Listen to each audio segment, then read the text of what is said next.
നമസ്കാരം. മലയാളി വാർത്തയിലേക്ക് സ്വാഗതം. ഇപ്പോൾ കാര്യങ്ങൾ കൈവിട്ടു പോകുന്ന സ്ഥിതിയിലേക്ക് എത്തിയിരിക്കുകയാണ്. റിമാൻഡിൽ കഴിയുന്ന 5 KSU പ്രവർത്തകരിൽ ഒരാളുടെ വീടിന് നേരെ പുലർച്ചെ ബോംബേറ്. ഇപ്പോൾ സമാധാന അന്തരീക്ഷമൊക്കെ തന്നെ തകരുന്ന അവസ്ഥയിലുള്ള തിരിച്ചുള്ള ഒരു പ്രകോപനപരമായിട്ടുള്ള ഒരു നീക്കമാണ് ഇപ്പോൾ സംഭവിച്ചിരിക്കുന്നത്. ആരോഗ്യമന്ത്രി വീണ ജോർജിനെ കരിങ്കൊടി കാണിച്ച KSU നേതാവിൻ്റെ വീടിന് നേരെയാണ് ബോംബേറ് നടന്നിരിക്കുന്നത്. ജില്ലാ സെക്രട്ടറി ബിദുൽ ബാലന്റെ വടകരയിലെ വീട്ടിൽ ആക്രമണം നടന്നിരിക്കുന്നത്. ഇന്ന് പുലർച്ചെ 3 മണിയോടെയാണ് സംഭവം നടന്നിരിക്കുന്നത്. ഈ പറയുന്ന ബിദുൽ ബാലൻ റിമാൻഡിലാണ്. ഈ സമയത്ത് വീട്ടുകാർ കിടന്നുറങ്ങുകയായിരുന്നു. ആ സമയത്ത് വീട്ടുകാർ മാത്രം, പ്രായമായിട്ടുള്ള മാതാപിതാക്കൾ മാത്രമായിരുന്നു വീട്ടിലുണ്ടായിരുന്നത്. ഈ സമയത്താണ് ബോംബ് ആക്രമണം ഉണ്ടായിരിക്കുന്നത്. വധിക്കുക എന്ന ലക്ഷ്യത്തോടെയാണ് ബോംബ് എറിഞ്ഞതെന്നും പ്രദേശത്ത് കലാപം സൃഷ്ടിക്കാനാണ് ശ്രമമെന്നാണ് ഇപ്പോൾ ഉയർന്നു വരുന്ന ആരോപണം. ഈ ബിദുൽ ബാലന്റെ വീട്ടിൽ CCTV ഉണ്ടായിരുന്നു. അതിനാൽ തന്നെ ബോംബ് എറിയുന്ന CCTV ദൃശ്യങ്ങൾ കൃത്യമായിട്ട് ലഭിച്ചിട്ടുണ്ട്. ഈ ദൃശ്യങ്ങൾ പോലീസിനെ കൈമാറി വടകര പോലീസ് കേസെടുത്ത് അന്വേഷണം തുടങ്ങിയിട്ടുണ്ട്. ഒന്നാലോചിച്ച് നോക്കണം, ഇന്ന് കേരളത്തിൽ അങ്ങോളം ഇങ്ങോളം പല മന്ത്രിമാർ പോകുമ്പോഴൊക്കെ തിരിച്ചും മുൻപത്തെ സർക്കാർ ഭരിച്ചിരുന്ന കാലത്തൊക്കെ തന്നെ പ്രതിഷേധം നടന്നിട്ടുണ്ട്. കരിങ്കൊടി കാണിക്കുന്നതൊക്കെ തന്നെ പലപ്പോഴും സംഭവിക്കുന്ന കാര്യങ്ങളാണ്. അതിൻ്റെ പേരിലാണ് ഈ പറയുന്ന യുവാവ്, KSU നേതാവ് റിമാൻഡിലാണ്, അറസ്റ്റ് ചെയ്തിട്ടുണ്ട്. അത് രാഷ്ട്രീയപരമായിട്ടുള്ള കാര്യം. പക്ഷേ ഈ പ്രായമായിട്ടുള്ള മാതാപിതാക്കൾ അല്ലെങ്കിൽ ആ വീട്ടിൽ മറ്റാരോ ഉണ്ടോ എന്നുള്ളതിനെ കുറിച്ച് കൂടുതൽ വിശദാംശങ്ങൾ വന്നിട്ടില്ല. ഏതായാലും പ്രായമായിട്ടുള്ള മാതാപിതാക്കൾ അവിടെയുണ്ട്. അവരെന്ത് പിഴച്ചു എന്നുള്ള ചോദ്യമാണ് ഉയരുന്നത്. ഇത്തരത്തിലുള്ള രാഷ്ട്രീയ വൈരാഗ്യം അത് വീട്ടുകാരുടെ അടുത്ത് തീർത്തിട്ട് എന്താണ് കാര്യം? ഇത്തരത്തിലൊരു കുറ്റകൃത്യം ഈ പറയുന്ന KSU നേതാക്കൾ ചെയ്തിട്ടുണ്ടെങ്കിൽ അവരെ നിയമത്തിൻ്റെ വഴിയിൽ തന്നെ പോലീസ് ഇപ്പോൾ റിമാൻഡ് ചെയ്തിട്ടുണ്ട്, അറസ്റ്റും രേഖപ്പെടുത്തിയിട്ടുണ്ട്, അന്വേഷണം നടക്കുകയാണ്. അതിൻ്റെ പേരിൽ പുറത്ത് അവിടെ കഴിയുന്ന മാതാപിതാക്കൾക്ക് നേരെ ഇത്തരത്തിലുള്ള ബോംബേറ്, അതും പുലർച്ചെ എല്ലാവരും ഉറങ്ങിക്കിടക്കുന്ന സമയത്ത് ബോംബേറ് നടത്തിയിട്ട്, അല്ലെങ്കിൽ അത് നടത്തുന്നതിന് പിന്നിൽ എന്താണ് ലക്ഷ്യം? ബോംബേറാണ് വീടിന് നേരെ ഉണ്ടായതെന്നും FIRൽ പറയുന്നുണ്ട്. വീടിന്റെ ജനൽ ചില്ലുകളെല്ലാം തന്നെ തകർന്നു. മന്ത്രിക്കെതിരെ കരിങ്കൊടി കാണിക്കുകയും പ്രതിഷേധത്തിനിടെ മന്ത്രിക്ക് പരിക്കേൽക്കുകയും ചെയ്തെന്ന കേസിൽ റിമാൻഡിലാണ് ബിദുൽ. മുഖം മറച്ചെത്തിയ 2 പേരാണ് വീടിന് നേരെ ആക്രമണം നടത്തിയതെന്ന് CCTV ദൃശ്യങ്ങളിൽ വ്യക്തമാകുന്നുണ്ട്. കാരണം ഈ CCTV ദൃശ്യങ്ങളും പുറത്തു വന്നിട്ടുണ്ട്. ഗേറ്റിന് മുന്നിലെത്തിയ ഇരുവരും കൈവശമുണ്ടായിരുന്ന ബോംബ് വീടിന് നേരെ എറിയുകയായിരുന്നു.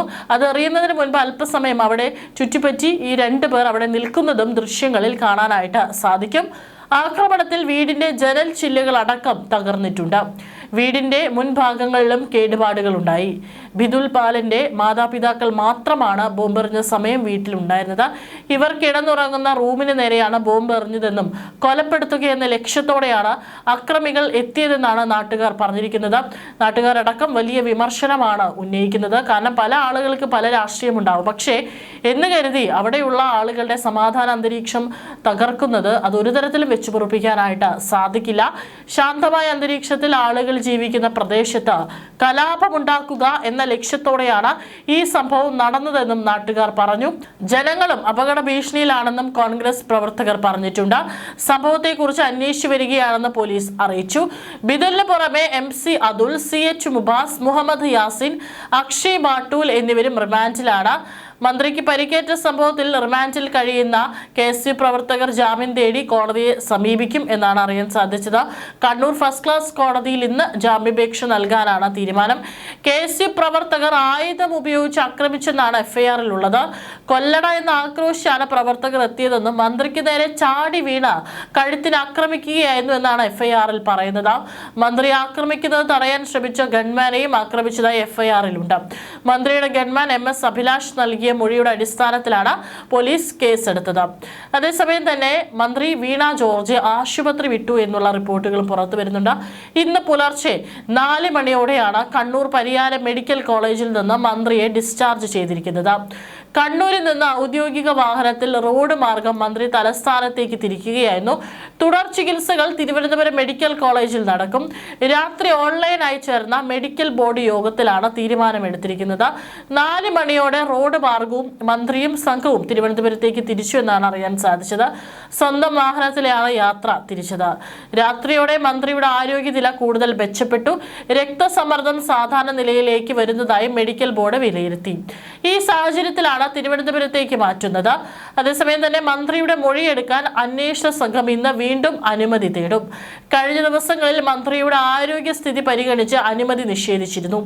KST പ്രതിഷേധം നടന്ന സ്ഥലത്തെ ക്യാമറ ദൃശ്യം ആവശ്യപ്പെട്ട അന്വേഷണ സംഘം RPF അപേക്ഷ നൽകി. സ്വന്തം വാഹനത്തിലാണ് മന്ത്രി യാത്ര തിരിച്ചിരിക്കുന്നത്. രക്തസമ്മർദ്ദം സാധാരണ നിലയിലേക്ക് വരുന്നതിനാലാണ് ഇപ്പോൾ മെഡിക്കൽ ബോർഡ് ഇത്തരത്തിലൊരു തീരുമാനമെടുത്ത് മന്ത്രി അവിടെ നിന്ന് ഡിസ്ചാർജായി തലസ്ഥാനത്തേക്ക് യാത്ര തിരിച്ചിരിക്കുന്നത്.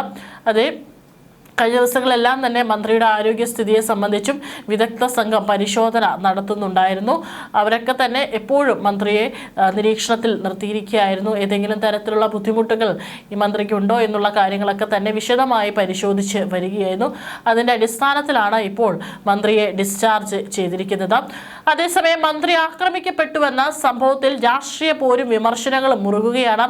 മന്ത്രിയെ ആക്രമിക്കുന്ന ദൃശ്യം പുറത്തുവിട്ടാൽ അവർക്ക് പാരിതോഷികം നൽകുമെന്ന് KSU പ്രഖ്യാപിച്ചു. സംഭവത്തിൽ യൂത്ത് കോൺഗ്രസ് പ്രവർത്തകർ ക്യാമ്പയിനും നടത്തുന്നുണ്ട്. എന്നാൽ മന്ത്രിക്ക് നേരെ വധശ്രമമാണ് ഉണ്ടായതെന്ന നിലപാടിൽ ഉറച്ചു നിൽക്കുകയാണ് CPM. മന്ത്രി ആക്രമിക്കപ്പെട്ടു എന്ന് പറയുന്നതിന്റെ നിരവധി ദൃശ്യങ്ങൾ പുറത്തു വരുന്നുണ്ടെങ്കിലും അതിലൊന്നും KSU പ്രവർത്തകർ മന്ത്രിയെ ആക്രമിക്കുന്ന ദൃശ്യങ്ങളില്ല എന്നതാണ് മറ്റൊരു വാസ്തവം.